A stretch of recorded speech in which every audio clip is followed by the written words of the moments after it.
As globalization spreads, even remote corners like Mongolia have committed themselves to rapid development. Infrastructure is required, and rangelands worldwide either find a way to produce profit or are developed for other uses.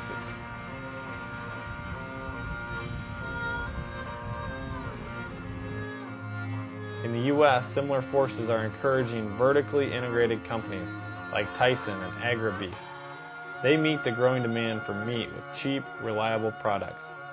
Less efficient family operations can't compete. As they go out of business, their properties are sold and developed. As consumers, we appreciate cheap prices foremost, but many of us also express concern over landscape fragmentation and the loss of rural lifestyles. The future of ranchers and herders are linked to these social, economic, and environmental issues. Over the last few decades, we've seen rampant subdivision of land that was formerly used for grazing, and this has resulted in the destruction of wildlife habitat. It has impacted the remaining ranching industries so that they ended up selling their land and letting it be developed, and they've had to move to somewhere else or go out of business. And this trend continues. If we're going to be competitive, still we have to have access to input. So we either have to put up the hay ourselves or we buy it somewhere else and bring it in the same as salt. Currently, all land in Mongolia is owned by the state. The herders operate in a semi-nomadic herding system based on traditional camps they have passed down in their families. That is about to change, however. The government is in the process of privatizing land ownership. Consultants like Dr. Sheehy have seen this before. What you get is, not only for the herders or people who want to grow veggies, which is reasonable, you open it up to outsiders. You open it up to Chinese, you open it up to Koreans. Anybody can come in here and lease large tracts of land for agriculture purposes. And it's kind of like leading into a land boom where we privatized everything, all the government land in North America. And invariably what happens then is you privatize it, people come in and extract the nutrients, and then they'll leave, they'll go on to something else. Even more worrisome is the enormous Chinese economy that borders Mongolia on the south. Presently, they are mainly interested in mining and resource extraction. But once land is privatized, the floodgates for development will be open. There is so much freedom and unclaimed space in Mongolia that the possibility of overdevelopment must seem ridiculous to Mongolians. It is a country 3 times the size of Texas, with only 2 million people. You can spend days without seeing anyone. Because of the absence of people, Mongolia is a country that is really defined by its own landscape, rather than by the culture of the people that live there. Ecotourism is exploding as foreigners come to see what the world used to be like.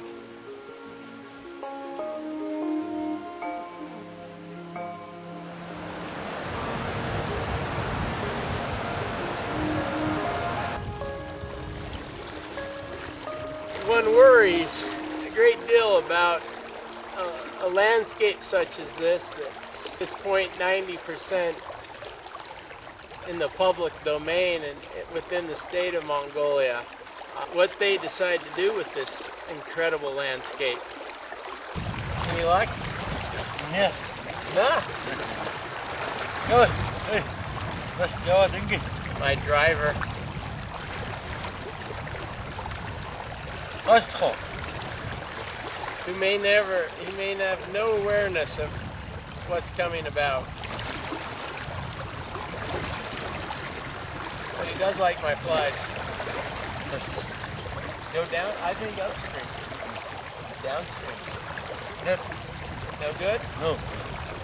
Downstream. As it changes, some land will be set aside for conservation. These organizations are usually interested in key areas that have high diversity of species. But some conservationists estimate that 80% of the Earth's diversity is still outside of protected areas. This diversity is often lost when private parties capitalize on investments. Development in this area occurred at a very slow pace. The land was family-owned and family-operated. It was passed from generation to generation. If there was development that occurred on the land, it was usually to build a home for the next generation. But as we see now, unfortunately, more and more generations are moving away from the land. It's not profitable to stay here. What we also see is that the zoning laws change, that allows development to occur at a much more rapid pace. This puts much more pressure on the landowner to sell. So what we're seeing now is that companies come in and buy this land that used to be owned by families, and they develop it. As the landscape is fragmented, processes, vegetation, and animal behaviors must adapt to a natural environment that is made up of islands within an ocean of development. Since everything is interconnected, there is usually a systemic drop in biodiversity as the ecosystem adjusts to the new paradigm. Arid grasslands and deserts are particularly fragile. When development occurs, it usually causes severe impacts to the landscape. When humans move in, large animals usually move out. They're impacted by noise, smell, they're restricted to the land by roads, by the housing development. And what happens is a once functioning ecosystem becomes fragmented into small, non-functioning pieces. The hydrology is changed. We don't capture water the way we used to. It's not allowed to infiltrate into the land. It runs over these new roads. In addition, we see a whole change in the vegetation that's out there. Different things allow these invasive species to take over, and they can outcompete the native vegetation. So what we see is that the landscape completely changes.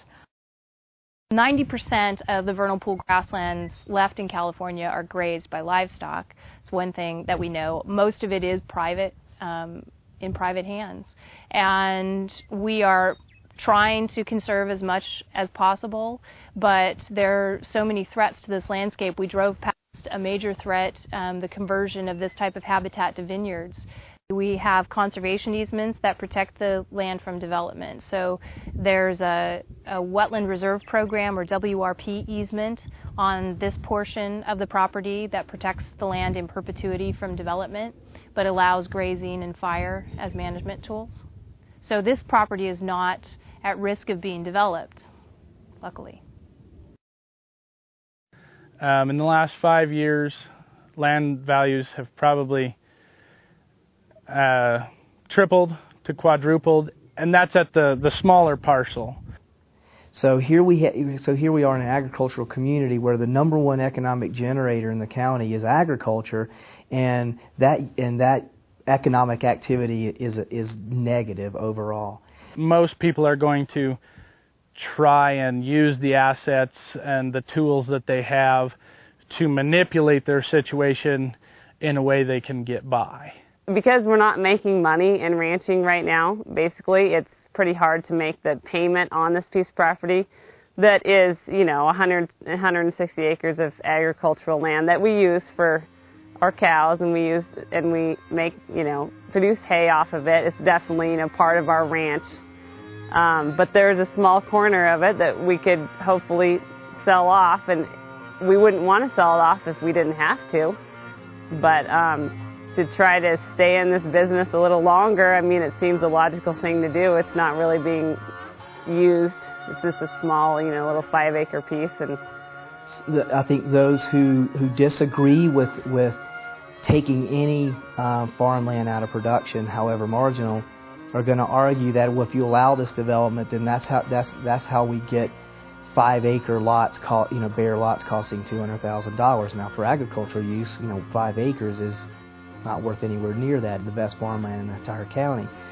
And I've seen it quite a few times. They'll come in and they have no experience, but they'll try to run it they'll create themselves a negative cash flow situation, and then they'll either choose to rent it out, change how they do it, or just resell it. And when they do resell it, usually they mark it up 10 to 30%, and sooner or later somebody comes and buys it, and the same thing happens over again. That overall, vast majority of farmers and ranchers and foresters, they are in the resource protection mode as much as anyone, and they know as much or more about it because they're out there doing it. The end product isn't always a parking lot. Growth was once promised for this desolate community in California. Today, it is a snapshot of stalled development. Various private land auctions sold property sight unseen. Roads and utilities were put in, but eventually the buyers realized that the beach was actually 40 miles away.